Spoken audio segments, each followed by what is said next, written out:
Ella és l'Eulàlia. I ella és la Berta. I venim del podcast de No se'n parla prou, Sí, a fer la nostra secció amb el cinèfil, que porta el mateix nom. que és No se'n parla prou. I de què no se'n parla prou, No se'n parla prou dels safrejos de principis d'any. Sí, Un aquesta any secció...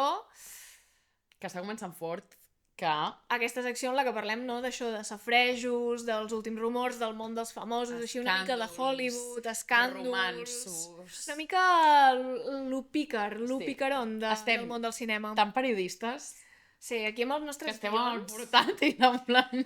Sí, és Som que hi ha tantes superperiodistes. dades, hi ha uns safrejos tan específics, amb tantes proves exactes, que ho hem de tenir documentat. És que, sobretot, el capítol d'avui no és tan premsa del cor, sinó realment són tot els pollastres gegants Jo que estan entrant literalment- per la porta de Hollywood. Literalment gairebé m'he hagut de llegir dos denúncies senceres. No, ha sigut molt fort. Jo he entrat a 50.000 articles diferents, m'he tragat una entrevista en Una francès. bestiesa. Sí, imagina't el que he fet, Entrevista en francès, bueno. Nena, aquí es ve a treballar. I comencem Per què comencem avui? amb probablement la millor notícia Sí. que hi haurà aquest 2025. Sí. I del món, realment, és una cosa que a mi m'ha alegrat l'existència. Segurament ja ho sabeu, però és que és impossible que féssim aquest capítol sense comentar-ho. I diré que és una predicció que jo vaig fer el dia 1 de gener, em vaig despertar amb la ressaca i li vaig dir a la meva amiga, grava'm perquè he fet prediccions 2025. I una predicció era Tom Holland i Zendaya promesos. I efectivament... Efectivament, el 6 de gener es va publicar que estaven promesos, però és que el dia abans van ser els Golden Globes. I la Zendaya es va presentar amb un pedrusco que tothom es va quedar així, en plan, perdó, i un vestit on se li veia un tatu molt petit amb una T. T de Troy, no T de Tom. O sigui, fortíssim. La cosa és que això, el 6 de gener, al TMZ, no sé com es diu en TMZ, No sé ni de què em parles. tia, és un com de el canal de notícies de d'acord. cotilleos més heavies dels Estats Units. Sí. Bueno, La va Gossip publicar la Girl. notícia. És la Gossip Girl, literal, l'americana. I la cosa és també és que sobre el pare del Tom, vale, té un blog i va publicar els detalls. Però Sí. aquest senyor servint-nos contingut... Literal. I en aquest, o sigui, era més una publicació bastant de reflexió d'ell, però va comentar... Però pues, que això, bonic, no? Que el Sí, teu sí, pare molt maco. publiqui una Molt reflexió maco. sobre l'opressió. És que és que I literalment va dir, rotllo, el Tom ho tenia tot pensat, tenia pensat on, quan, què es posaria, de quina manera ho faria, i diu, a ell realment no tenia la preocupació de comprar l'anell perquè en plan té pasta, saps? I pot fer-ho, Hombre, clar sinó que que a més sí. li preocupava tot l'altre. I es veu que va ser durant el desembre, a les festes de Nadal, i que va ser de manera molt íntima, sense les dues famílies presents. No sé si hi havia una de les dues, però bueno, que es veu que va ser molt maco. I estem nerviosos, realment. El que se sap que realment els dos ara estan molt enfocats en la seva carrera. Més tenint en compte que han firmat pròxima producció amb el Christopher Nolan, el Tom Holland és el protagonista. M'estàs dient en sèrio? Eulàlia! Què? M'ho estàs dient en sèrio? Acabem d'afegir un tema que vosaltres no sabíeu. Que és que es va Noia, firmar... al 2026, el dia 17 de juliol, el dia del meu aniversari, em caurà un regal dels déus Però surt pel·lícula, ja! i el protagonista, sí, Christopher Nolan, l'Odissea de Ah, sí? Homer. Tia, Sí, estava sí, flipant. no, sí. Bueno, pues que s'ha dit aquesta setmana que el protagonista principal serà el Tom Holland. Preciós. I sortirà també la Zendaya, la Anne Hathaway... Tan bonic que vulguin com estan els mateixos projectes. Tipus, No, és que és us acabeu preciós. veient, podeu Però conduir perquè els encanta, És s'estimen tant. preciós. S'ha confirmat l'Elliot Page, el John Bernal, la Charlize Theron, o sigui, és que surt tot, Només- la Lupita Nyong'o, és que no té cap Només tipus de bones sentit. persones, només bons actors. Serà molt heavy d'aquesta pel·li. Bueno, És que doncs sí, a tot això que venim a dir que estan firmant contractes i seguiran rodant, llavors jo crec que es veu que no tenen gaire pressa tampoc en casar-se, però sí que s'ha de comentar una preocupació que tots tenim, i és que, a veure, és que aquesta gent s'està fent gran, què faran quan es casin i llavors tinguin fills? El Tom Holland va fer declaracions a una entrevista i va dir, jo, a la que sigui pare, desapareixeré de la faç de la Terra, seré pare, jugaré al golf i cuidaré els meus fills. No em tornareu a veure mai més en Però una pel·lícula. això és el que també fan molts actors de Hollywood, d'aquests que s'ho poden permetre, de Sí. marxen uns anys, posem-hi 10 anys, 15 anys, Jo sí que em després crec, que tornen. no torni mai més al Tom Holland. La Zendaya no. Cameron Diaz, que ha tornat ara fa res, Sí, també fa va fer 10 el anys. mateix. Vull dir, va tenir fills, va retirar-se, va dir a viure la vida, experimentar el que puc experimentar i ara ha tornat ja. Jo crec que el Tom Holland potser sí que mai més el tornem a veure. Para! No. Però la Zendaya crec que sí que és una persona que estima sí. tant la seva feina que és impossible que no... Jo crec que també serà la mama currante. Literal. Bueno, un tema perfecte, ja està. Hem començat amb la millor notícia. Tema preciós per començar. Un tema no tan preciós per seguir. I és que hi ha hagut una polèmica. Ah, vale, pensava que anaves a dir un maco. res. Sí. No. I és que Lily Collins i el seu marit Charlie McDowell han sigut pares. I tu dius, però si estava Ferrer actuant a Londres a una obra que es diu Barcelona sense estar-ho, com és possible? Notícia que va sobresaltar totes les persones Tothom, que plan. estan una mica al dia. M'he perdut una panxa. I és que, evidentment, com moltes parelles d'Estats Units d'aquestes que remenen moneda, van tenir fills per gestació subrogada. Què és això? Significa que tu poses el teu preciós fetus fecundat dins d'una altra persona perquè aquesta persona doncs, passi tot l'embaràs, pareixi el nen i després te l'entregui. Prostitució de ventre, literal. Prostitució de ventre. Bueno, sí, literal. Literalment. Què ha passat? Això ha despertat, evidentment, molta polèmica. Vull dir, aquí, bon dia, 2025 és il·legal. Als Estats Units no ho és, per això molta gent hi acudeix. Molta gent molt rica. Recordem molta també, gent per exemple, famosa. el Nick Jonas i la Priyanka. I un dels protagonistes de Com conocí a vuestra madre, el que el que és gay, el Ross, Ah, sí. que amb el seu marit també van tenir per gestació subrogada, pel que recordo. Bé, el marit de Lily Collins va fer tot un comunicat que que llegiré Llegeix-lo. perquè és bastant fort i diu: és correcte no ser un expert en gestació subrogada. Però tu què t'has fet un màster? És correcte no saber per què algú podria necessitar una mare de lloguer per tenir un fill. És correcte no conèixer les motivacions d'una mare de lloguer, independentment del que assumeixis.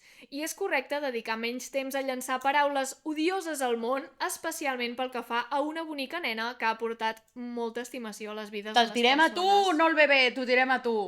Mira, en primer lloc, jo crec que és un comentari com molt atacant Molt fora. a la gent. És agressivo-passiu. Agressivo-passiu. Molt heavy. I alhora, vull dir, potser ell sabrà els seus motius per tenir una gestació subrogada. El que sabem Pot ser que nosaltres un és dels dos els no siguin motius fèrtils, però... per al qual aquest tipus d'embaràs no és no és ètic, Gens, bàsicament. I és que, primer de tot, tenir un fill no és un dret. literal. Tu sempre pots recórrer a l'adopció. Encara que és complicada, però encara que ells estan forrats, ja et dic jo que no sé Per ells no és complicat l'adopció. Si volen, gens els hi ni mica. gestiona una tercera persona l'adopció i alhora estàs ajudant a un pobre nen que ha nascut en males condicions i necessita que l'adoptin, en comptes de És que és egoisme pur i dur, recórrer a la desigualtat social d'anar a demanar a una persona que literalment es prostitueixi el seu ventre Durant 9 mesos i el que perquè ve tu després. puguis tenir el teu fill quan aquestes persones en general ho fan per diners. En general són de classe més baixa de la persona rica que els està demanant que porti el seu fill, perquè aquestes persones poden tenir tots els problemes que tu vulguis Poden no ser fèrtils, en plan... És igual, no? Però és el que dèiem, en plan, tu no tens per què ser pare. O sigui, no és el teu dret. Si vols ser-ho, pots adoptar. Ja. Si no pots ser-ho, Però és que aquesta gent és com que es veu amb el dret simplement perquè tenen pasta. I llavors no volen renunciar a que tenir un fill amb els mateixos gens seus. Llavors jo crec que per això renuncien a l'adopció, perquè diuen hòstia, jo vull un minibebè amb la meva cara i la meva personalitat. Ai, clar. bueno, i són parelles, recordem declaracions de Priyanka, la dona de Nick Jonas, que no tenen temps per estar embarassades. Literal. Bueno, és que la No Lily tenen Collins... temps per estar embarassades. Què dius? No. Si no tens temps, no ho estiguis. Literal. És que va ser fort, Punt. això. Això és una explotació completa de la dona i per això ha creat aquesta polèmica. M'ha caigut una mica la Lily Collins. A mi també. O sigui, la teníem aquí la Emily in Paris, mira, una simpatiqueta, Sí. va, visita París. Tu puta madre, un croissant, te'l tiro pel cap. Per altra banda, però, una notícia que sí que ens ha agradat. No ho sé, Bueno, són tot nervis. suposicions. Ara tot el que direm són com suposicions. I és que des dels Golden Globes, que s'està especulant que Andrew Garfield i Demi Moore, L'altre Spider-Man. l'altre Spider-Man i Demi Moore estan com en una relació amorosa. Bueno, Per què? Per què? O sigui, realment tampoc s'ha confirmat, però és pel que dirà la Gaia. Exacte.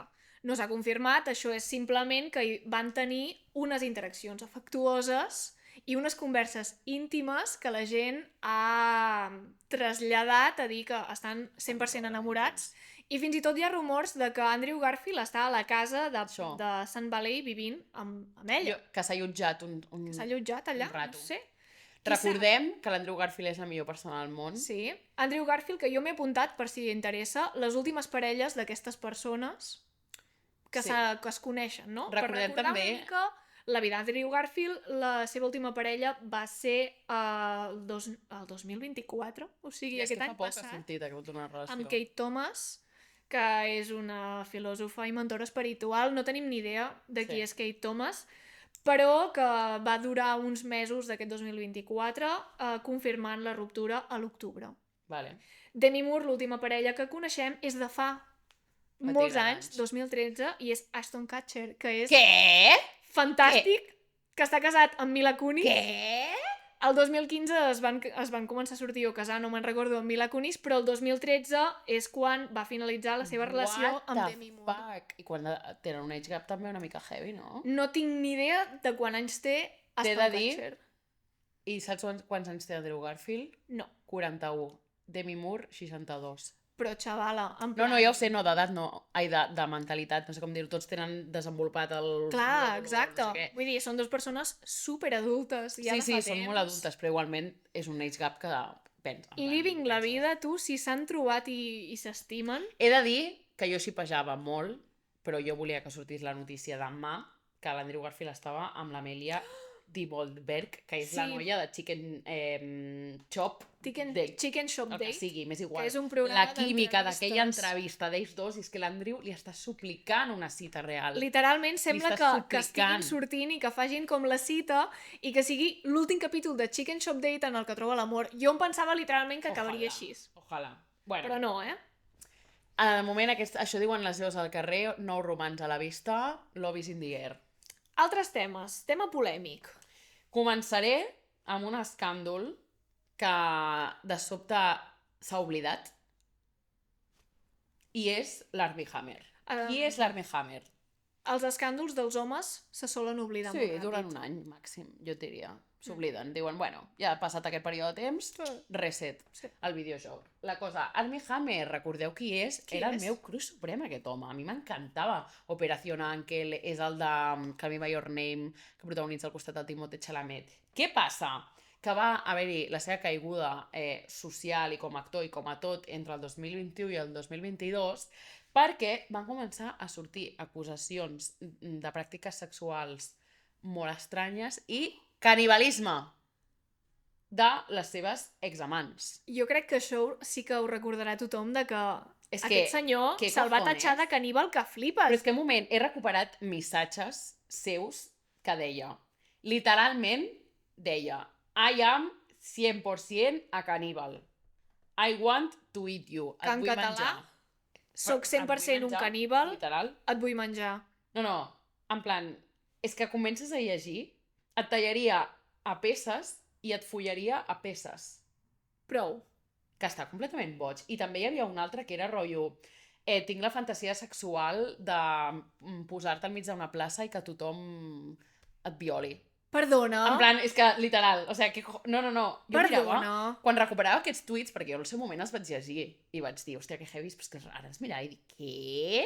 Bueno, completament boig. Com el món s'ha oblidat de que aquesta persona està malalta? Però és que a part, malalta. O sigui, tu si tens, a part, si no es demostra que ho has fet, doncs mira, estàs pirat del cap. Possiblement tens més números que qualsevol altra persona de ser un criminal i exercir-ho. Però és que el problema va ser que també va sortir la denúncia d'una examant que havia tingut de, literalment, violació i agressió. I és una noia que es deia Efi, que tenia 24 anys i va declarar directament al fiscal que el 2017 la va violar durant més de 4 hores. Hòstia. Literalment, amb el cap contra el vet, l'anava pagant i que ella es pensava que la matava. O sigui, ella pensava que aquell dia no sortia viva. Literal. I llavors... I per què és notícia ara? I de sobte, l'altre dia entro a l'Instagram i em surt Armie Hammer torna a fer la seva entrada a Hollywood. Ja té paper protagonista. I jo, què? En plan, en quin moment la gent s'ha oblidat que té... O sigui, vaig pensar, com s'ha resolt aquest cas que tenia obert d'aquesta denúncia tan bèstia, que literalment tu miraves el vídeo de la noia declarant i era horrible. O sigui, a sobre és que es va filtrar, saps? Es va trencar totalment la intimitat d'ella i també recordem que, com sempre, van trigar un minut a fer un documental on van recollir víctimes, o sigui, altres amants o interessos romàntics que havia tingut i que també van parlar sobre el tema i coses que havia fet. Ja, sí que no van aconseguir que la EFI sortís, però perquè la EFI va dir el que esteu fent és donar-vos profit del meu trauma, no vull participar en això, que em sembla totalment vàlid, perquè literalment és el que fan els d'HBO i els de Netflix i qualsevol cosa, perquè després el tornen a contractar. Que també és vàlid si la persona ho decideix ho sobre ell mateix. Clar, sobre ell mateix. No estic parlant del caníbal aquest, estic parlant de, per exemple, aquesta noia decideix fer un documental sobre la seva experiència. Sí, però que ella... Van venir com els estudis de fora i en plan, va, que parlem del tema, saps què vull dir? Això passa molt amb el true crime. Literal. Bueno, i clar, jo vaig pensar, què ha passat? Com pot ser que ara mateix l'hagin posat de protagonista a una nova pel·li que per cert es dirà The Dark Knight, que vaig dir, ja existeix el Caballero Oscuro. Ostres. Perquè està fent una altra pel·li amb el mateix títol. Però bueno, que torna un altre cop a Hollywood i és que es veu que el 2023 es va desestimar el cas d'aquesta noia que havia posat la denúncia per falta de proves i per falta de concretar que la relació i l'acte sexual que havien tingut no fos acordat. És que saps què passa? Que les proves perquè algú et cregui de denúncia t'han d'obrir el cony i literalment trobar proves i aquestes coses. I clar, si va passar el 2017 i ella ho va denunciar 2021, volien unes proves sòlides que jo crec que no van trobar i van dir, pues llavors aquest tio no ha fet res, és totalment innocent, tornem a contractar. I a mi em sembla fortíssim, però és que fortíssim. En plan, quin greu. Flipo, en plan que... I tothom s'ha oblidat, i la gent als comentaris en plan, ole guacamole, torna un altre cop, perquè sobre el tio va fer un podcast a l'Armie Hammer, va fer un podcast que es deia, com es deia? Va fer un podcast per redimir-se. I va fer com entrevistes per parlar del seu trauma, de que ell va exposar que tenia aquestes pràctiques i que li posaven aquestes coses catxondes perquè va tenir un trauma infantil. Vale, pots haver tingut un trauma infantil, però tampoc és justificable el que tu li has fet a l'altra gent, en plan... Bueno, fortíssim. Que ha sigut com... Ho trobo una barbaritat. És que em sembla tan fort que hagi pogut tornar. És que, de veritat, no ho entenc. És que és tan hipòcrita al món. La meva conclusió, literalment que escrita, és puto Hollywood i puto tot. Següent tema. Una altra polèmica, però aquesta, quan he investigat, l'hem desmentit una mica. Hi va haver molta polèmica amb la pel·lícula molt nominada als Oscars aquest any, de Brutalista.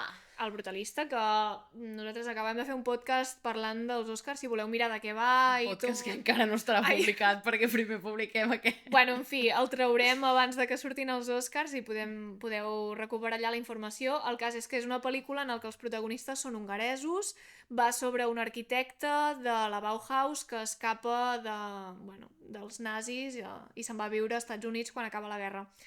En fi, la polèmica ha vingut per l'ús que s'ha fet a la pel·lícula de la intel·ligència artificial o l'ús que s'ha dit que s'havia fet servir. Clar, o sigui, jo entrava a Twitter i veia tot de titulars i gent emprenyada, però com pot ser que una pel·li d'arquitectura hagi utilitzat intel·ligència artificial... El cas és que van sortir declaracions de l'editor de la pel·lícula que va parlar sobre... que es diu David Jansó,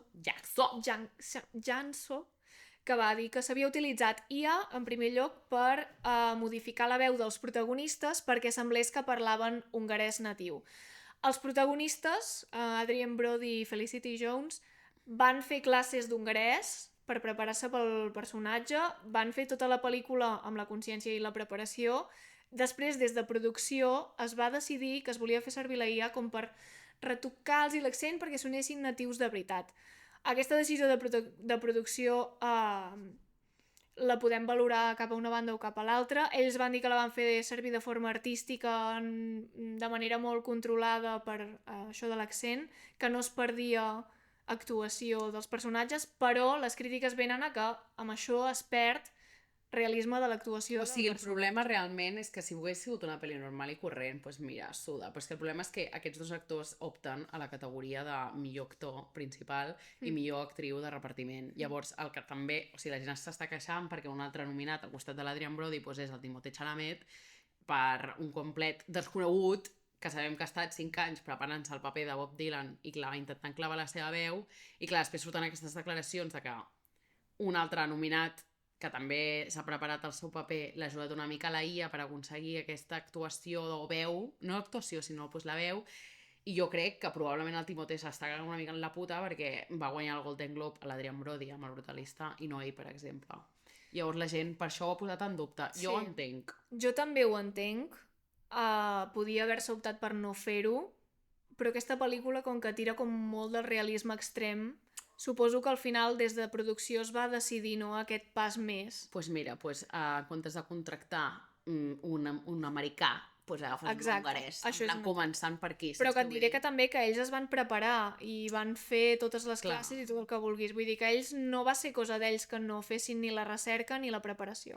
Que també et dic. Però llavors, per altra banda, també hi va haver polèmica perquè també es deia que s'havia fet servir IA, també intel·ligència artificial, per crear plànols d'arquitectura i coses. Llavors això va sortir el director a desmentir-ho perquè suposo que es va com fer una bola, tipus, han fet servir IA per tot, me cago en ti! Va sortir el director Brady Corbett a desmentir aquesta informació i va dir que totes les imatges van ser dibuixades a mà per tècnics, però que es va utilitzar només IA per crear unes imatges per semblar renders digitals dels anys 80, és a dir, que com per fer com un efecte dels anys 80 a unes imatges que es volia fer servir com si fossin originals. Yeah. Llavors, això sí que va sortir a desmentir-ho i per aquesta banda la polèmica està tancada. T'he de dir que és tot un tema realment això de... Bueno, no, ho tallo perquè no, em posaré en un marró. Jo anava a dir... És igual. Anava a dir que també em sembla heavy que Hollywood rotllo no estigui permès, que em sembla bé que una persona americana pugui fer de Xina, però que una persona americana pugui fer d'húngara, en plan...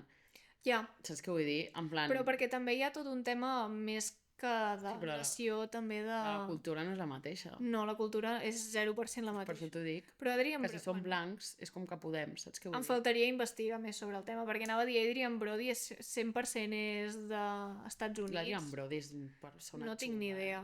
És una persona xunga. Ja. Bueno. Altres temes. Què més ha passat? Temes. Ha passat una cosa més grossa encara. És que el dels Oscars d'aquest any realment és una broma. O sigui, sembla una simulació. Ho parlarem més al capítol, però ara ens centrem en Emilia Pérez.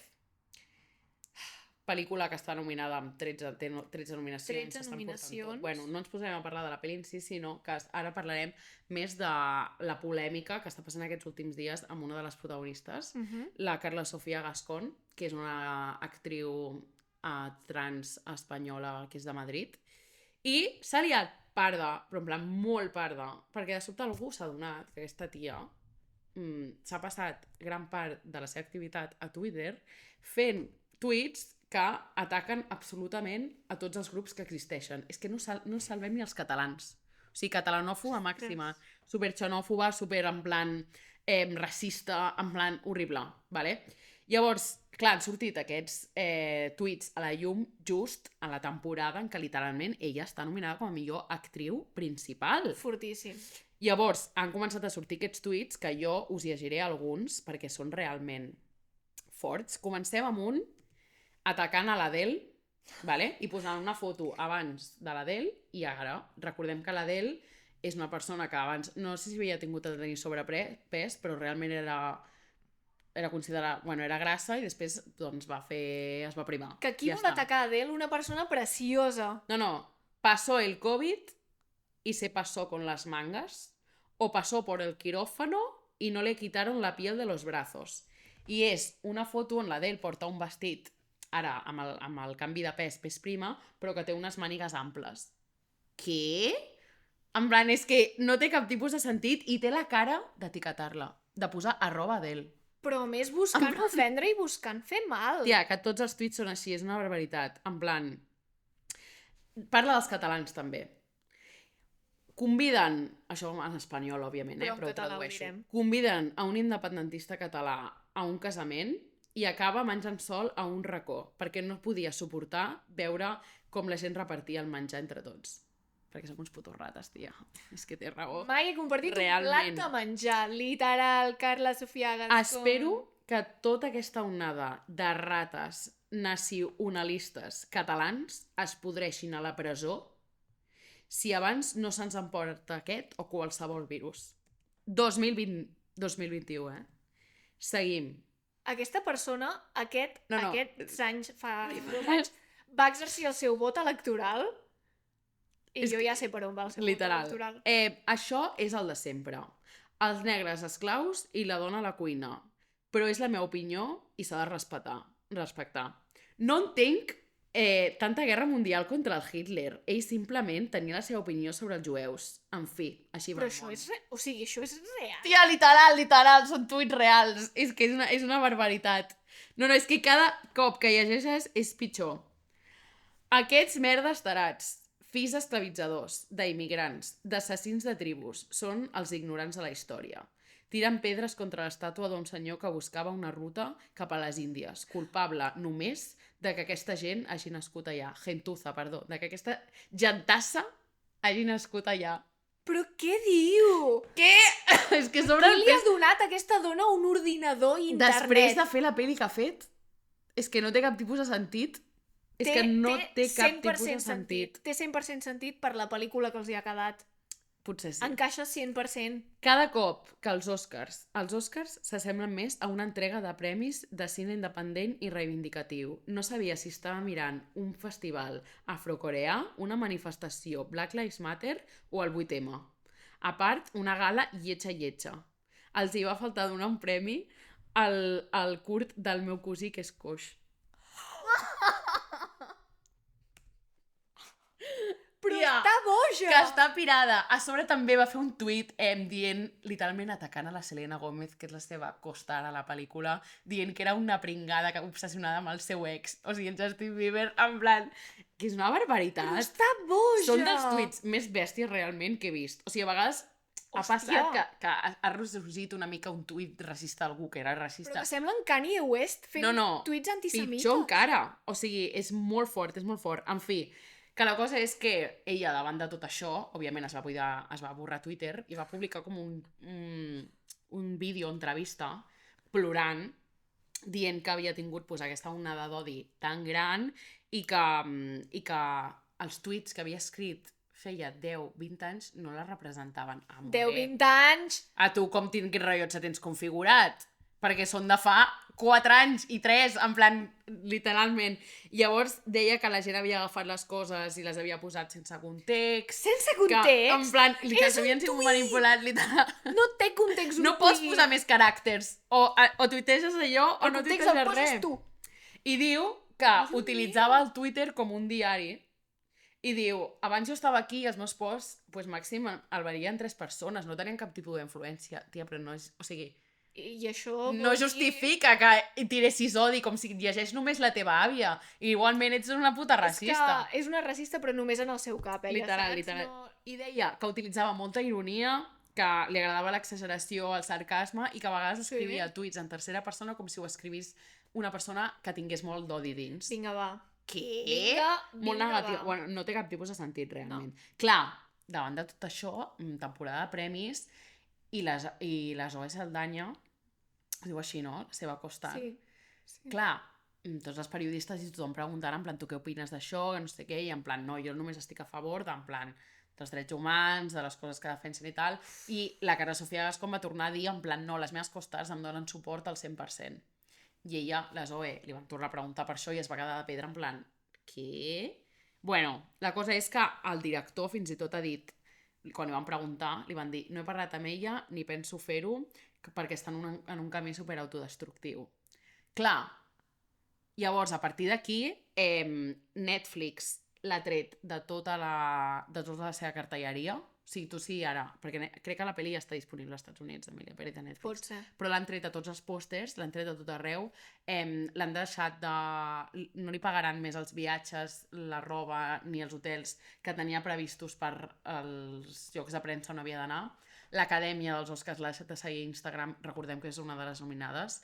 Veurem què passa a la gala, Anava als Goya i també l'han fet fora, en plan no la deixaran entrar per representar Emilia Pérez, o sigui, és que és una barbaritat realment.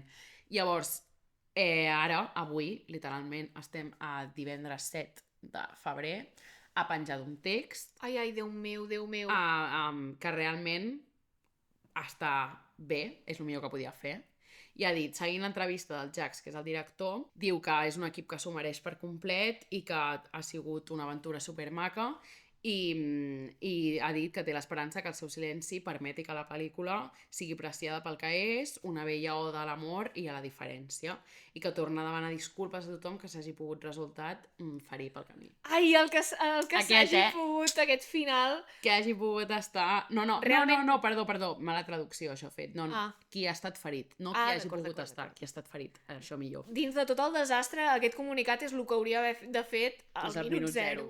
En plan, calla, retira't, digues perdó... A mi, el que em sembla fort, jo no la justifico ni la defenso, però les mateixes mesures que s'han aplicat per cancel·lar aquesta persona,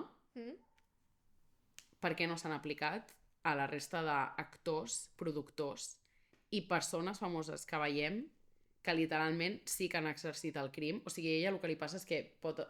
O sigui, és una persona plena d'odi que odia literalment tots els grups minoritaris que existeixen. Literalment a tothom, Literalment a tothom, però que sapiguem, no és que hagi sortit un escàndol d'abús sexual, d'agressió... No. Com estem molt acostumats a la indústria que surtin denúncies i que aquella persona segueixi fent, com per exemple el Brad Pitt, que està completament pirat, el Johnny Depp, que segueix fent pel·lícules, el puto Armie Hammer, que literalment acaba de ressorgir, se l'ha cancel·lat un any i ja està.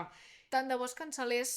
Bueno... De la mateixa energia que està dedicat per cancel·lar... Tant de bo es cancel·lés a la gent que fa coses greus i que estan demostrades en primer lloc. Que anés a la presó. Exacte.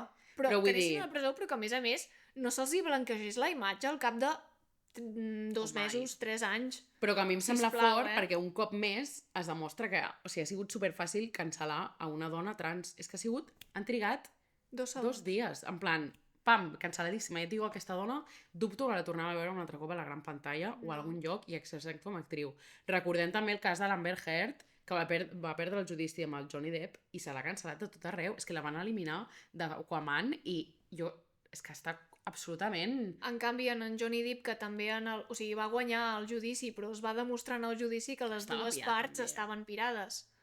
Els dos estaven piradíssims. Llavors, Johnny Depp no se l'ha cancel·lat gens de res, no?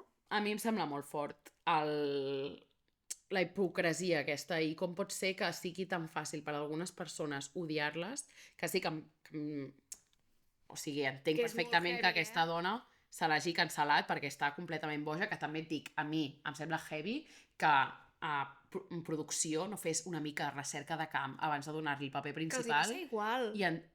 Que els hi va ser i entrés, però que no només és igual si ho hagi dit, sinó que pensa en la teva pel·li, si saps que això et destrossarà, en plan, però que hi ha declaracions de l'equip de producció i càsting dient que no van agafar actors mexicans. No, ja. Perquè no hi havia prous bons actors mexicans a Mèxic. És que el director... I van haver d'agafar gent que no era de Mèxic per fer la pel·li. El director literalment ha dit... Estaven tots bojos. Ha dit que l'espanyol és una llengua de pobres. Que es van anar allà a ficar en una bola de coses rares. A mi el que em sap greu és que s'ha quedat com que l'anècdota de que Emilia Pérez ara és dolenta per aquesta dona. No per tota la resta. En el director se l'ha cancel·lat moltíssim, també, I la Selena Gómez, pobra noia, que és la que s'ho mereix menys, també està rebent molt d'odi. Però no tan comparat amb el que li ha passat a aquesta dona. No, evidentment. En plan, odi internet... Però perquè ells... Bueno, el director sí. El director ja ha dit bastantes coses que... Però se li seguirà donant feina. En fi, que s'està liant parda, segurament avanci més quan haguem publicat això i veurem què passa realment. Tinc realment curiositat si quan llegeixin les nominacions d'actrius principals es llegirà el seu nom. No ho sé. Sortirà a la pantalla. Retirarà, No ho sabem. Bueno, fort aquest meló. Bastant fort. I de fet hi ha un fil a Twitter d'una persona que va recollir tots els tuits que havia fet i flipes, és que és molt fort. Un altre tema, que és un meló gegant que ens porta perseguint ja mig any, és que jo vaig començar a plantar albergínies i em trobo ara mateix enmig d'un hort com es diria en castellà, un berenjenal.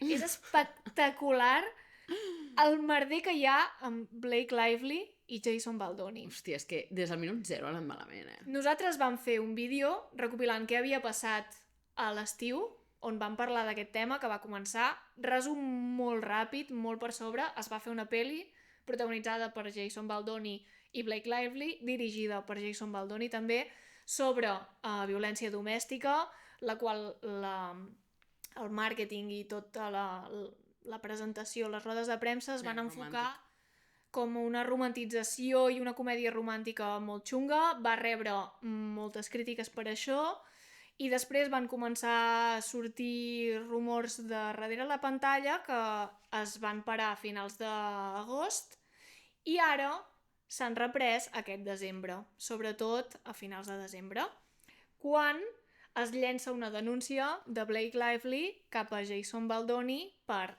acòs sexual i campanya de desprestigi en contra d'ella. Què va dir Blake Lively? Bàsicament, en aquesta denúncia, el que deia és que denunciava a Jason Baldoni i el director de producció de la pel·lícula per crítiques sobre el seu aspecte físic. No sé si recordem comentaris, és que van passar moltes coses aquest estiu, comentaris de quan pesa la Blake Lively, comentaris d'aquests. Sí. Comentaris inapropiats de caire sexual, discussions sobre genitals de Jason Baldoni, tocaments inapropiats i improvisació d'escenes d'intimitat sense avís.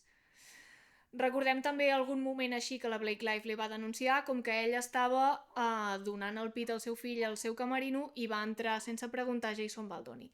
Això és el que ella, més o menys, recull en la part d'acòs sexual i després a la campanya de desprestigi que va presentar també la denuncia que es va com crear tota una campanya orgànica, que vol dir que persones de Jason Baldoni en els seus portàtils van crear una campanya d'odi en contra d'ella, que és tot el que nosaltres hauríem viscut sobre que la Blake Lively és dolenta, que és odiosa, que a les entrevistes parla malament als entrevistadors, etc.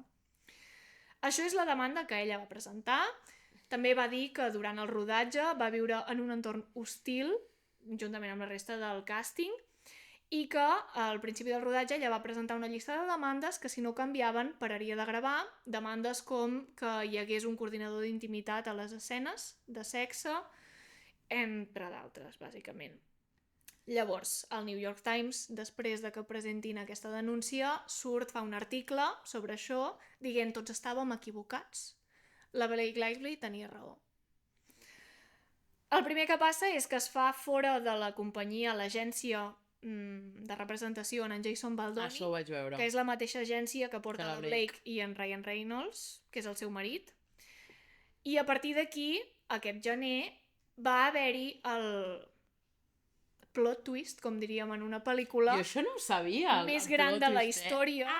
Crec que va passar fa 2 setmanes màxim, nervis, que va sortir a la llum la contradenúncia de Jason Baldoni. Perquè quan va sortir aquesta denúncia de la Blake, l'abogat va fer unes declaracions molt fortes dient nosaltres denunciarem i denunciarem a la Blake Lively fins a l'oblit. I a partir d'aquí tothom es va quedar així. Què passarà? La gent se li havia quedat el cul tancat, perdoneu-me per l'expressió, perquè tothom havia criticat molt la Blake Lively, ara havia sortit aquesta denúncia i es van quedar com merda, he parlat massa d'una persona i no sabia què passava. En fi, aquest gener surt la contradenúncia, la denúncia de Jason Baldoni contra Blake Lively, la seva publicista i Ryan Reynolds. Per què els denuncia? Extorsió civil, difamació i invasió de la publicitat, de la seva privacitat. La publicitat. Aquesta denúncia ha sigut una bomba atòmica, un document, Berta, de quasi 200 pàgines. Jo aquestes coses penso, qui collons les redacta? No, els abogats. I les han redactat Xapó! Novel·la, perquè jo he llegit parts novel·la. 200 pàgines de proves en les quals es desmenteixen totes les proves que il·lícitament havia presentat Blake Lively i s'afegeixen noves situacions que no havien sortit a la llum. De fet, comença com una història, aquesta denúncia comença dient tot hauria quedat en silenci i en l'oblit si Blake Lively no hagués denunciat d'aquesta manera a Jason I Baldoni. això està públic. Això està públic. Què? De fet, tu has anunciat que es farà un documental del cas del judici. Òbviament. Aquest judici serà impressionant. És que és increïble com aixequen el cul així. Quan passa alguna cosa, els productors diuen tocotó. Literalment, són dos denúncies, que és ella diu això, ell diu el contrari. Però ell diu el contrari amb proves, amb moltes proves. Veurem si aquestes proves els jurats s'admeten, però és que és un xapó de denúncia Però t'he de dir que espectacular. em sorprèn una mica, per exemple, que si realment la Blake ha dit que no hi havia coordinador d'intimitat... Ara t'ho explico tot. Perquè jo vinc aquí a desmentir les coses que acabo de dir, Berta. Cada una de les coses que he dit estan desmentides a la denúncia, com he dit, posant exemples, no? Primer de tot, què vam veure? A la premiere d'aquesta pel·lícula no es va veure junts els dos protagonistes, es va veure Jason Baldoni, la família i els amics, i al cap d'una estona Blake Lively i la resta del cast. Què va passar aquí? S'havia separat a Jason Baldoni en aquell punt de la pel·lícula fins al moment en el que se'l va obligar en un soterrani mentre s'estava fent la desfilada dels altres casts, perquè ells van signar un document dient que no volien estar a la mateixa habitació que ell. Per tant, aquest pobre senyor se'l va ficar en un soterrani amb tota la seva família fins que hagués acabat tot i després van poder veure la pel·li sols. Això és el primer que diu la denúncia. Pel que fa a la campanya de desprestigi, ell diu que la campanya de desprestigi va ser en contra d'ell, que és el que havíem vist al principi. Bueno, al final d'agost, quan Blake Lively va començar a deixar anar pistes sobre que denunciaria, dient que és un depredador sexual quan ell, segons diu, s'havia dedicat tota la seva carrera, que és el que vam explicar en el nostre vídeo, a lluitar per la igualtat de gènere i la masculinitat sana. I que això ho va fer un equip sabent que hi havia tots aquests antecedents d'una persona que no ha fet mai i sempre ha anat activament molt en contra de tots aquests comportaments.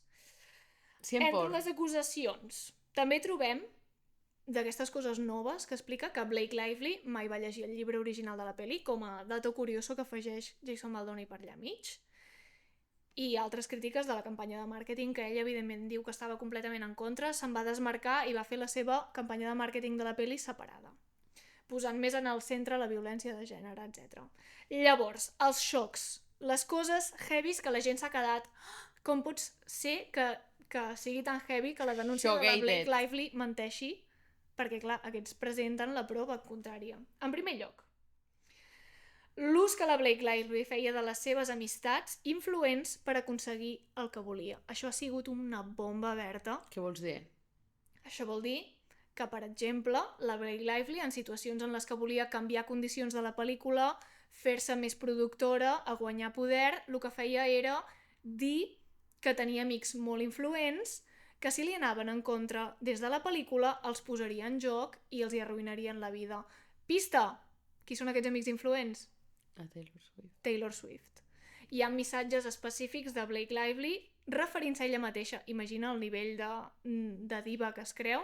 Referint-se a ella mateixa com a Khaleesi, Joc de Trons.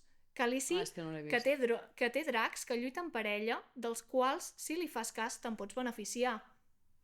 Què? Això específicament ho va fer servir, Berta, perquè s'aprovés la versió del guió que va escriure Ryan Reynolds, que en aquell moment ella deia que l'havia escrit ella.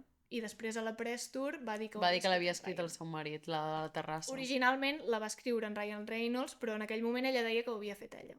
I que si no li aprovaven, que els seus amics els hi havia encantat, que si no li aprovaven, que els hi arruïnaria la vida, bàsicament, a Jason Baldoni. Craziness. Més bogeries. Els comentaris sobre el pes de la Blake Lively, que la Blake Lively es va enfadar tant perquè es pensava que en Jason Baldoni li deia grassa, i el seu home, Ryan Reynolds, va acabar insultant Jason Baldoni en directe, això també, per això el té denunciat també, i cridant-lo. Realment era literalment un missatge que Jason Baldoni va enviar al seu entrenador personal abans de començar la pel·lícula, preguntant-li el pes de la Blake Lively perquè ell adaptar el seu entrenament a aixecar peses per qual hi havia una escena en la que l'havia d'aixecar i fer assentar en un lloc i per evitar lesions a l'esquena. Això va ser el que ell li va preguntar al seu entrenador personal. Entenem que el seu entrenador personal li va passar la informació a Blake Lively i es va muntar el Cristo de Déu. De Cristo! Més coses. Pel que fa a coordinador d'intimitat. Ja. Abans de començar el film, Jason Baldoni va dir a Blake Lively que s'havia contractat una coordinadora d'intimitat, que hi quedava tal dia, que anessin els dos i que els hi faria com la sessió d'explicar tal. Blake Lively va dir que no la necessitava conèixer encara, que ja la coneixeria quan gravessin, i Jason Baldoni va preguntar a producció si ell hauria d'anar a la coordinació d'intimitat ell sol i després passar la informació a Blake, i li van dir que sí. Va fer la sessió amb la coordinadora i després, quan es va passar aquesta informació a assajos i a rodatges, Blake Lively la va interpretar com a improvisacions de Jason Baldoni i el va denunciar en aquest sentit. És molt raro. Quan ell havia fet totes les sessions amb coordinadora i d'intimitat. El que jo crec que no va passar és que la coordinadora no devia estar en escena. Però això és raro. És que no quadra... O sigui, no m'acaba de quadrar res. Saps què vull dir? A mi em quadra tot. Això l'únic que no em quadra d'això és que la coordinadora d'intimitat no estigués en escena. És estrany. Però tot i així està marcat que Jason hi va... Ja. I qui no va voler conèixer-la... De fet, és que no ho tinc apuntat, però perquè m'ho vaig... Són 200 pàgines, A la contradenúncia de Jason Baldoni diu ell que realment el que passava era el contrari, que ell seguia les instruccions que havia après d'una coordinadora d'intimitat i Blake Lively el que feia era barrejar les seves experiències personals, discutir-les amb ell, tipus, al meu home li agrada que fem això no sé quantos, barrejar el seu personatge amb la persona real en moments d'intimitat per agafar d'experiència i actuar amb allò, i Jason Baldoni trobava incòmode, segons ell, i confús on estaven les línies de fins on està arribant. D'actuar, no? En aquest sentit, hi va haver una acusació directa molt específica de Blake Lively de tocaments inapropiats, en els quals diu: estàvem en una escena en la que no hi havia d'haver so, gravant una escena de ball, i en Jason Baldoni m'estava dient que jo feia bona olor i que era molt sexy, no sé què. Jason Baldoni, en contra d'això, treu el vídeo exacte de la càmera, en el que sí que hi ha so, perquè ell va gravar amb micro, on es veu exactament que la Blake Lively li diu: avui m'he posat spray de no sé què, no sé quantos, i ell li contesta: fa molt bona olor, dins de personatge, d'actuació, i llavors veus com diuen cut, tallem, i Jason Baldoni se separa, es canvia de persona completament, és que es veu perfecte que realment està en el moment d'actuació i en el moment fora. Llavors aquestes acusacions queden fora de... Sí, jo crec que el problema també principal és que el director era ell. I normalment el director hagués... O sigui, si hagués sigut una tercera persona, hagués sigut algú que realment hagués marcat realment aquests problemes. Sí, però és que es veu molt clar quan marca les coses. I ell clar, no, jo ho dic més en el sentit que no es pot defensar perquè és el propi director. No, és que s'ha pogut defensar perfectament perquè té proves de tot. I de fet, en aquest vídeo que han tret amb so, el que ha passat és que s'ha sentit, a més, que Blake Lively, qui realment fa comentaris despectius i inapropiats sobre el cos de l'altre, va ser Blake Lively en el seu, que en aquest vídeo li va dir que s'hauria d'operar el nas perquè no li agrada. Jason Baldoni té un nas una mica gran. I llavors això li ha servit també a ell de dir: a sobre, paia, mira qui em feia comentaris inapropiats, no sé què. Que fort, bueno. Es rumoreja, hi ha moltes més proves i moltes més contraacusacions, es rumoreja que Blake Lively es va anar apoderant de la pel·lícula fins a presentar el seu propi metratge editat, que això ho vam explicar també en el nostre vídeo, perquè, i prenent possessió, perquè ella volia prendre control d'aquesta primera pel·lícula per després obtenir la seqüela. Ja. I això és amb el que es tanca de moment. I per això literalment en una entrevista li van preguntar: dirigiràs la segona? I ell va dir: no, crec que li deixo la Blake. Això va ser, literalment, hi ha moltes... Mare de Déu! Són 200 pàgines de moltes proves, hi ha moltes més coses. Que fort. He llegit les més fortes perquè realment aquest home tenia tiquets de tot el que havia passat. A veure, realment, si saps que estàs a punt de treure una persona així. I allò tan fort que he dit de que entrés mentre estava donant pit al seu camerino, literalment Jason Baldoni va publicar missatges en els quals Blake Lively li diu: Jason, estic en el camerino donant del pit al meu fill, si vols vine, i repassem línies. Per tant, literalment, o sigui, ell diu, Blake ja era Lively estava consentit. còmode amb mi i ara està utilitzant això en contra quan literalment a mi em va dir que vingués que estava donant el pit. Literalment vine a fer l'escena, repassem l'escena mentre jo dono el pit. Craziness! Ha sigut un bombasso i tothom espera que el judici sigui públic perquè es vegi. No, és que segur que ho graven i ho retransmeten els d'HBO i els de Netflix ho compren. Sí. Seguim amb un tema relacionat, això que has documentat del coordinador d'intimitat. Hi ha hagut una mica de polèmica seguint els Esto de Premis. També s'ha de destacar que és una temporada tensa i tot està a flor de pell, llavors a la mínima salta tothom per després, o sigui, per intentar cancel·lar una persona com ha passat amb The Brutalist. Ha sigut una polèmica menor arran de que una entrevista que va fer l'actriu, que és la Mikey Madison, amb la Pamela Anderson, que tinc moltes ganes de veure la pel·lícula de la Pamela, però moltes ganes. I la Kiki Palmer. Sí, serà molt fort. Doncs és una pel·lícula que s'estrenarà d'aquí poc. Bueno, la cosa és que és el típic que agafen dos actrius i fan que parlin entre elles. Llavors, en aquesta entrevista, la Mikey va confessar, va explicar que a totes les seves escenes que té, que realment és una pel·li que ella fa una treballadora sexual, llavors hi ha bastantes escenes d'intimitat i de sexe, doncs va dir que ella havia rebutjat tenir un coordinador d'intimitat perquè havia acordat amb el seu company, l'actor i el director de fer-ho així i que l'havia rebutjat i que no li havia sigut falta aquesta figura.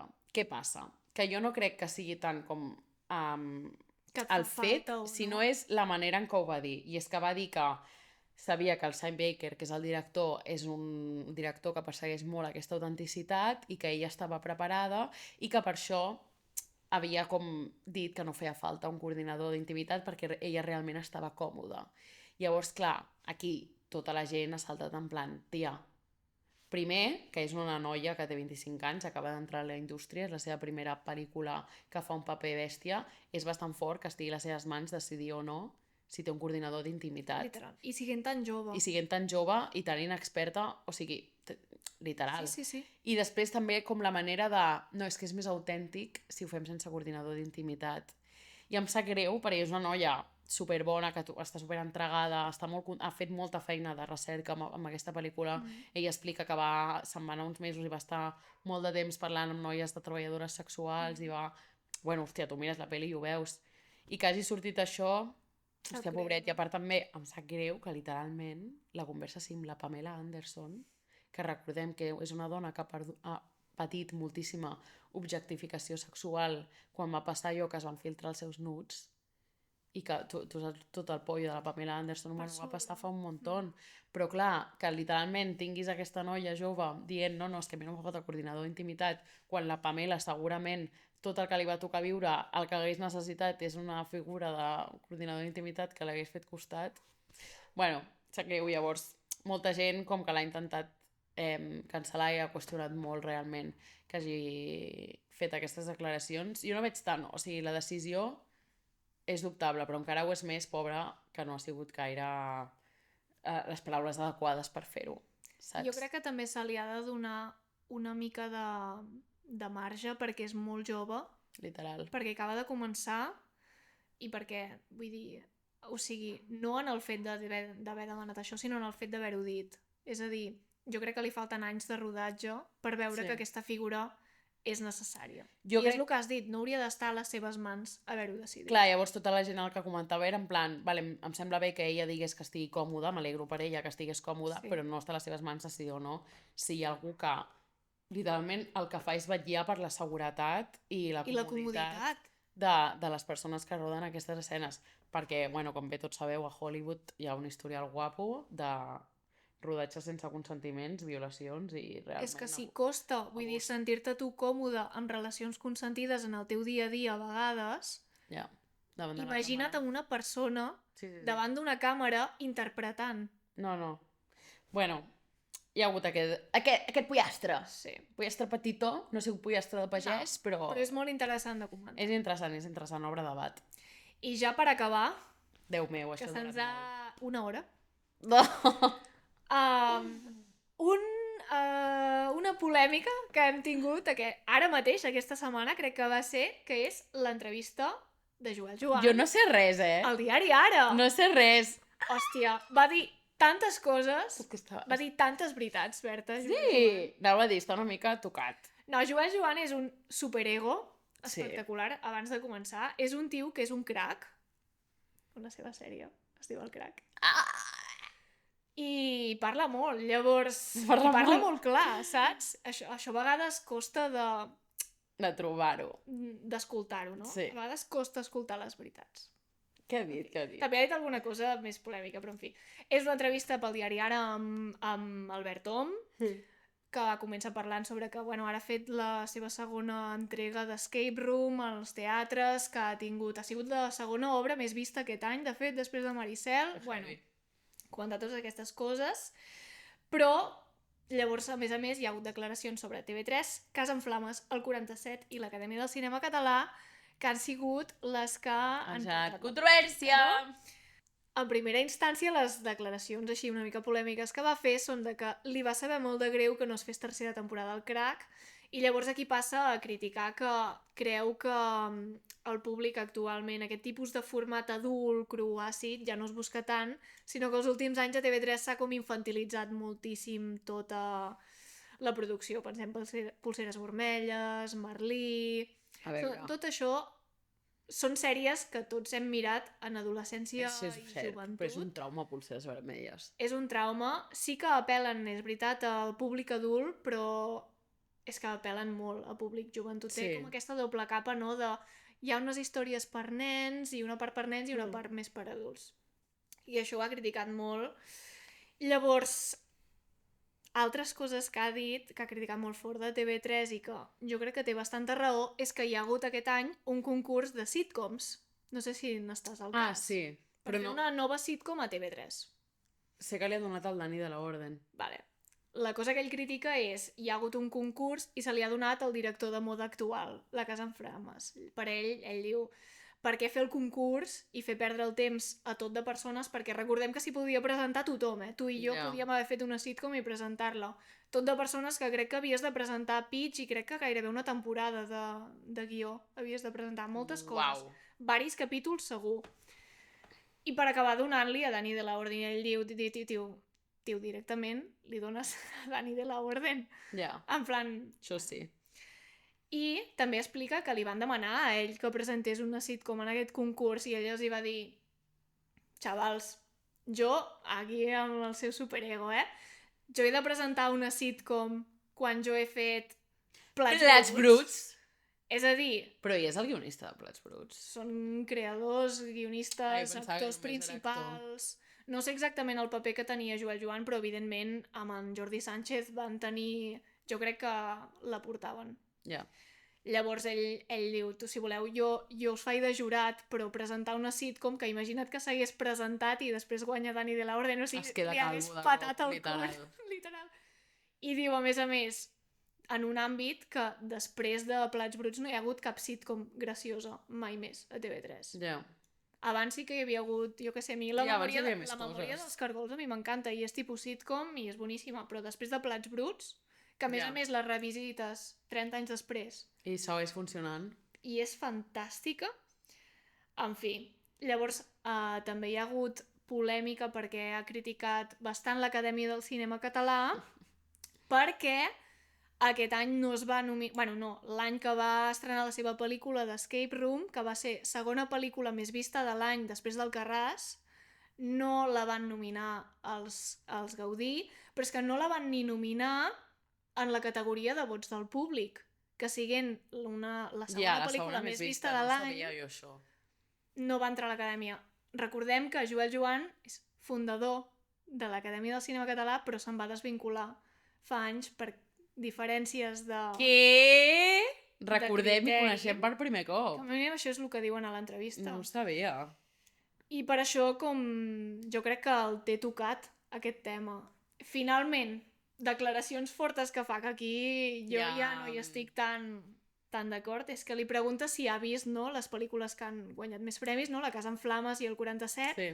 Ell diu que no va poder mirar La casa en flames perquè la va començar I li va posar nerviós? i no li va agradar, no entenia res del que estava passant, no la podia entomar de cap manera, per tant, la va deixar, no li va entrar, no li va agradar, bàsicament. Què? I llavors, l'altre, el 47, que hi pots estar més d'acord o més en contra, també, és que no la va voler mirar perquè és una pel·lícula que està molt polititzada. És una ideologia molt clara i ell menciona que Jordi Sánchez, només de sortir del cine, va fer un tuit dient esta pel·lícula fantàstica, quan això no ho ha fet amb cap pel·lícula mai, o sigui, és com una ideologia molt clara apuntant a un punt molt clar. És que no l'he vist, llavors no Jo tampoc l'he vist, deixant de banda que sigui millor o pitjor pel·li, jo no l'he vista tampoc, però perquè no he tingut el plaer, que segur que és boníssima, però Joel Joan realment aquí té un punt de raó. Sí. I això han sigut les declaracions tan fortes. I li ha pelat, eh? També va dir que no faria un Plats Brut 2. Bueno. Que això sempre es pregunta i Millor. no s'ha de fer, millor. Millor. Però només això. Aquestes coses... Frase literal de Joel Joan: qui és més qualificat que jo i en Jordi per jutjar o què és una bona sitcom? Ole! I punx! És que li pela. I ho diu. Ja. Fins aquí Mare de Déu, de sobte el hem capítol. triplicat el temps del que hauria de ser aquesta secció. Han passat tantes coses. És que ha sigut molt fort, en plan, ha sigut una magnitud molt totxa que realment feia temps que no passaven pollastres tan grans a Hollywood. Ha sigut una bestiesa. Ha sigut molt heavy. Bueno, Hollywood i Catalunya. i Catalunya. This is not Spain. Fins aquí ens podeu Moltes seguir, gràcies. com sempre, a Instagram del A les Cinèfil xarxes socials del Cinèfil, al canal de YouTube del Cinèfil, i també al TikTok. al TikTok del Cinèfil I a nosaltres no estan parlant prou a Instagram, a TikTok, a YouTube, a Spotify i el a podcast, Letterboxd. I Apple Podcast. Apple Podcast! No ho hem dit No ho hem abans. dit a l'altre. Bueno, no passa res, ens podeu I a seguir Apple a tot arreu. Podcast. I ja està, feu-nos saber si se'ns ha escapat algun xafreig, quin creu que és el més bèstia, si realment ja els coneixíeu tots, o sigui, el primer cop que sabeu que estan promesos el Tom i la Tendaya. Sí. I ja està. I ja està, moltes gràcies. Adéu.